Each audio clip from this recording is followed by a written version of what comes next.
Welcome to this week's segment of Media Moms. Today we have a very special guest joining us, Carlen Costa. She is a registered psychotherapist, a sexologist, and best-selling author of Love, the Woman's Guide to Not Effin' Settling.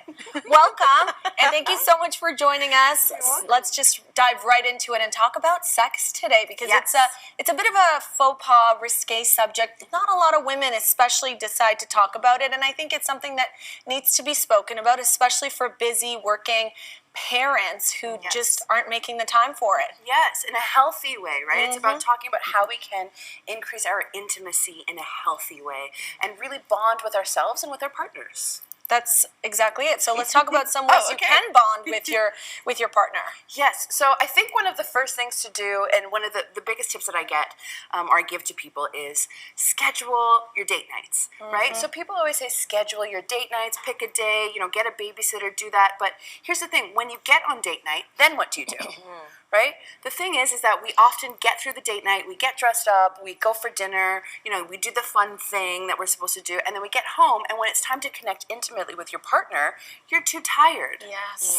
So the key is to actually start the date with the intimacy. Oh. So kick it off a little spicy. Okay. And then your endorphins are going to be flowing. You're going to get that cute glow going. You're going to be feeling really, really good and really happy throughout the date night. That is a great tip. I know that you do some counseling with people and stuff like that. Yeah. Is this a very common problem among especially parents, new parents or old parents, really? Yes. Or veteran parents, I should say, not old. But is this a common problem, like trying to find time for intimacy and want to make that happen? Because we're all exhausted. Yeah, and that's the thing, right? So finding balance in a healthy way, right? So whether that's it, the relationship with yourself, how you're feeding yourself, how you're feeding your mind emotionally, physically, spiritually, all of those different aspects of yourself.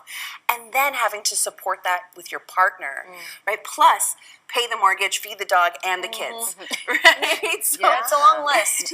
Who has time to balance all of that, right? So it's really common no matter at what cycle of life you are at, really, whether you're, newly married in your 20s, whether you've been together, in your 30s, or you've been together for 25 plus years at any age.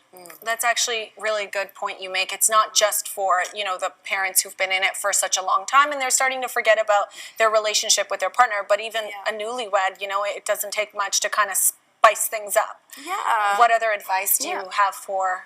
Ooh, okay, so more advice. Yeah, so some more tips. Of I know you came with a list. Yes, I did. I came with a list. That's what we need. Yeah. So one of the ways that you can kind of naturally boost kind of your endorphins, those feel-good hormones, right, is by moving your body. And I know we hear a lot about, getting to the gym and working out, especially at the beginning of the year, right? Everyone's making those New Year's physical resolutions. But it's really important to make it less of a resolution and more of a ritual. So moving your body in a way that feels good for you. That doesn't mean you have to, pump iron every night, 3 times a week, 4 times, 5 times a week at the gym, but it means you want to just have some movement. So start your mornings with some stretches.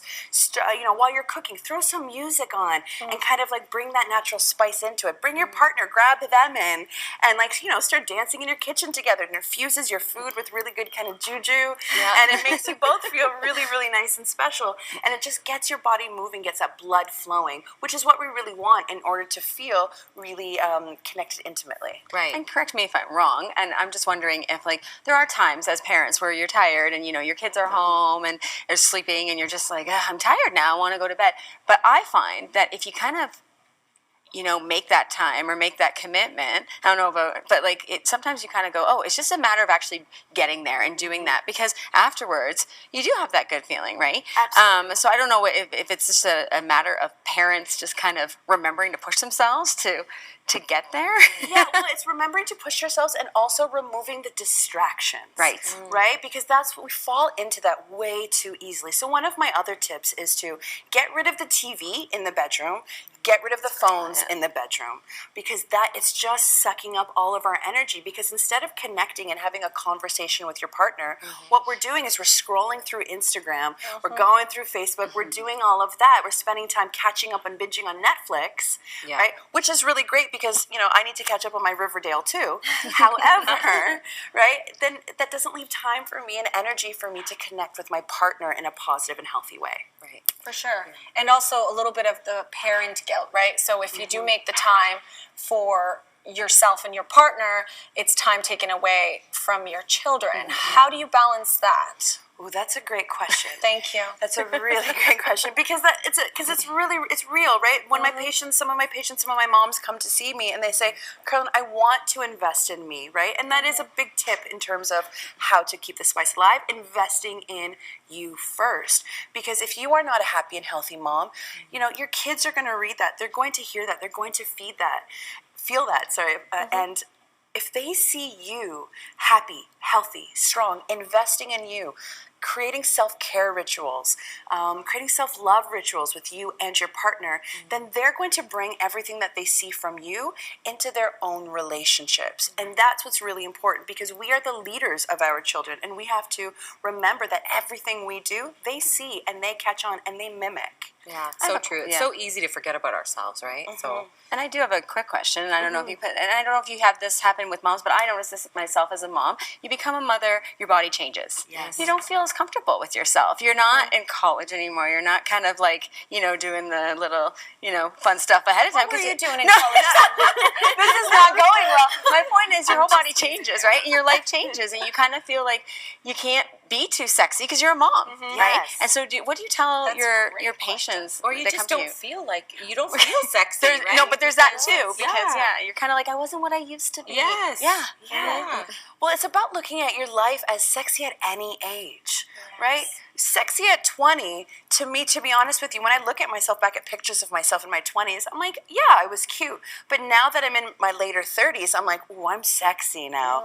And I see older women and I'm like, ooh, that is sexy now because you have your life together, you invest in yourself.